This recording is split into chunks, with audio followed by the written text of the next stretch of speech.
Bonjour Paul Elkarat, vous avez 23 ans, vous êtes déjà auteur de 3 ouvrages, vous êtes notamment régulièrement sur les grosses têtes en radio. Pour ceux qui ne vous connaissent pas, vous êtes autiste Asperger, vous avez été diagnostiqué à l'âge de 16 ans. Comment est tombé le diagnostic? C'est votre grand-mère, je crois, qui vous a diagnostiqué.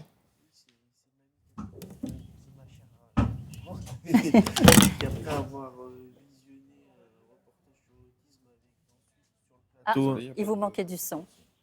Donc c'est votre grand-mère qui vous diagnostique totalement par hasard à l'âge de 16 ans. Alors, c'est pas ma grand-mère qui pose le Non, mais elle diagnostic, mais regarde une c'est elle qui émission. regarde une émission dédiée à l'autisme, en particulier le syndrome d'Asperger, et qui, après coup, en parle à ma mère en disant ça ressemble étrangement à ce qu'a Paul, entre guillemets. Et après, on nous délègue le soin de se rendre au CRA pour poser un diagnostic après avoir fait une batterie de tests. Paul, en quelques mots, autiste Asperger, c'est quelque chose de très particulier. C'est quoi exactement? C'est particulier, mais ça s'inscrit dans les troubles du spectre autistique, dans les TED, troubles envahissants de développement. C'est une forme d'autisme qui ne touche pas les capacités cognitives, qui donne à certaines personnes qui en sont pourvues des facultés intellectuelles et, et mnémotiques, des capacités assez supérieures à d'autres. Ça peut arriver. On a des intérêts assez restreints, on déteste l'imprévu et puis pour certains, le second humour est délicat.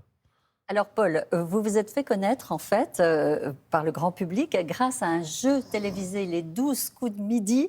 Vous avez fait 152 manches, vous les avez toutes gagnées. C'est quoi votre secret?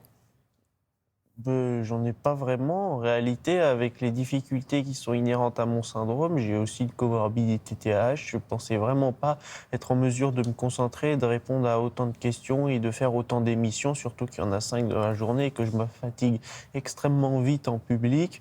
Donc c'est vraiment inattendu, incroyable pour moi d'avoir réalisé ces performances-là.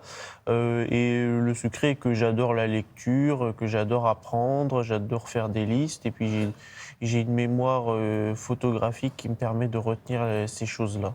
Cette hypermnésie, c'est-à-dire cette mémoire absolument hors norme, c'est un trésor et c'est un fardeau aussi pour vous, Paul.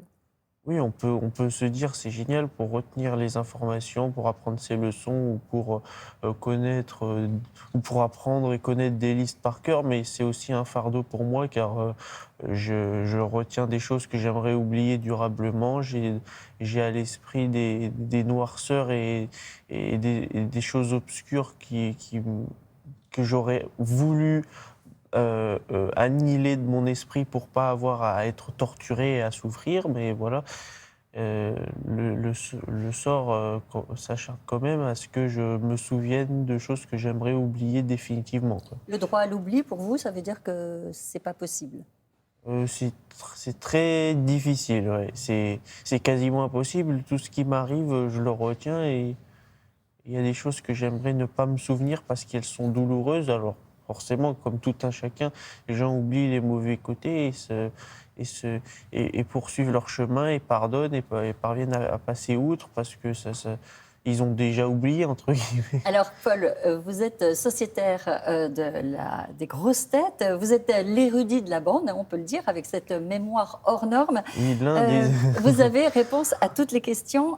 Qu'est-ce qu'elle vous a apporté, en fait, cette émission? Qu'est-ce que la télévision vous a apporté? La télévision m'a apporté... Elle m'a apporté une certaine reconnaissance sociale. Par ce biais-là, j'ai pu écrire des ouvrages, faire les plateaux télé, les médias, qu'ils soient radio, numérique ou papier. Et, euh, et, et après coup, être visible de beaucoup de personnes dites du show business, entre guillemets, de la télévision et de la radio, et de pouvoir justement m'inscrire durablement dans le paysage audiovisuel français aussi. On a bien compris que ce n'était pas la notoriété qu'elle vous a apporté la télévision, mais c'était justement cette place dans la société qui est souvent une place très difficile à atteindre pour les autistes. Oui, c'est-à-dire que j'ai eu droit de parole, droit de réponse aussi. Et j'ai pu, en allant à ce jeu télé, avoir un tremplin qui m'a permis de me faire connaître et de pouvoir parler de ma personne, de l'autisme et de la culture aussi. Alors, je voudrais jouer avec vous. Je ne sais pas si j'ai raison de jouer avec vous en direct, parce que forcément, je vais perdre. Il paraît que le Petit Larousse illustré, c'est un peu votre livre de chevet. Paul, si je vous dis, allez, admettons qu'il est 17h19, si je vous dis 1719, qu'est-ce que ça évoque pour vous? On teste votre mémoire. Ça m'évoque la mort de Madame de Sévigné. On est durant la Régence dans le Royaume de France. C'est la naissance de Jacques Cazot, celui qui a écrit Le Diable amoureux. Ça m'évoque pas mal de choses, mais après, évidemment, plus on remonte le temps, plus c'est difficile de trouver... Si je vous dis quelqu'un qui est né le 14 mars 1879 et qui est mort le 18 avril 1955, c'est qui? C'est Albert Einstein. Vous êtes assez époustouflant, Paul, vraiment époustouflant.